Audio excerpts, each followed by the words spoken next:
All right, let's jump right into this explainer. When most of us think about quitting a job, we just put in our 2 weeks' notice, pack up our desk, and that's kind of it, right? But out on the bright, beautiful, and sometimes wild open ocean, the rules of employment, they exist in a completely different, almost cinematic legal universe. Which brings us to a seriously fascinating question. What actually happens when you just walk away from the biggest vehicle on Earth? In this explainer, we're going to unpack the incredibly strict rules, some very crucial escape clauses, and the literal intense pursuit authorized by law if a seafarer decides to just abandon ship. So, Phase 1, the rules of the sea. Let's establish the actual offense here. Maritime law absolutely prohibits deserting your vessel. You literally cannot just refuse to join the ship without a reasonable cause. And you for sure cannot be absent without leave within that super critical 24-hour window right before sailing. Whether the ship is just gearing up to leave port or it's already underway, pulling an unexplained vanishing act is strictly unlawful.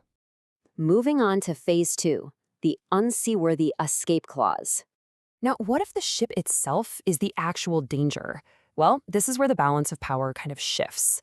While walking away is normally a massive offense, if the vessel is genuinely unseaworthy, the law actually steps in to shield the seafarer. It flips what would normally be an illegal desertion into a totally justified absence. Pretty fair, right? But wait, there is a massive catch here, and it's all about the timeline. You can't just abandon ship and then later claim, oh hey, it was unsafe. No way. You absolutely must officially register your complaint before you leave. You cannot use it as some sort of retroactive get-out-of-jail-free card.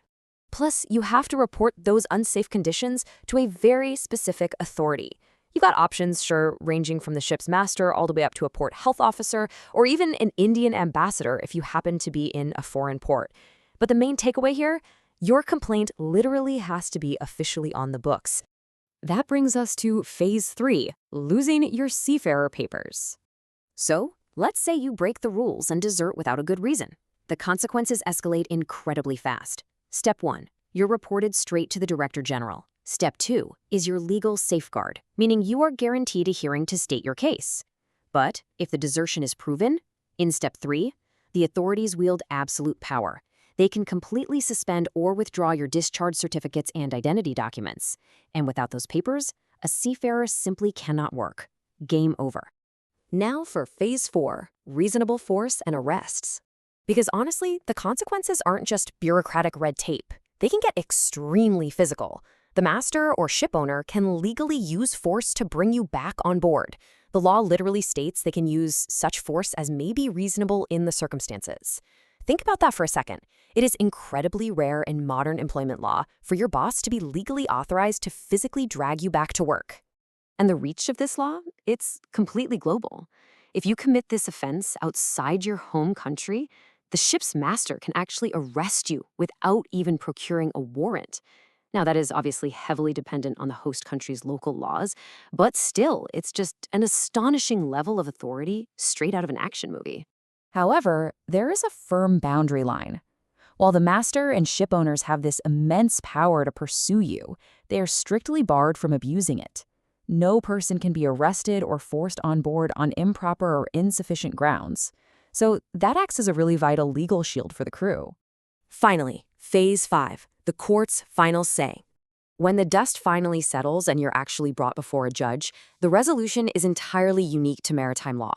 Instead of throwing you in a jail cell, if the ship's master requests it, the court can just bypass traditional sentencing completely. They can literally order you to be delivered right back to the ship so it can finish its voyage. See, the priority isn't really punishment. It's keeping that massive vessel operational. And oh man, there's a wild financial twist here too. To add a final sting, the court can order that every single expense of hunting you down and bringing you back is deducted straight out of your own paycheck. They can take it from wages you've already earned, or even wages you'll earn later. You are quite literally footing the bill for your own capture. So, it leaves us with this really provocative question. When you sign onto a vessel, are you merely an employee, or are you legally bound by an absolute duty that you simply cannot abandon? As we've seen throughout this explainer, maritime law treats a crew as an essential, inseparable piece of the ship itself. Out there on the water, the rules of the game are just built differently. What do you think? Is that level of control justified for the safety of the ship? Thanks for joining me on this explainer, and until next time, keep questioning the hidden systems that run our world.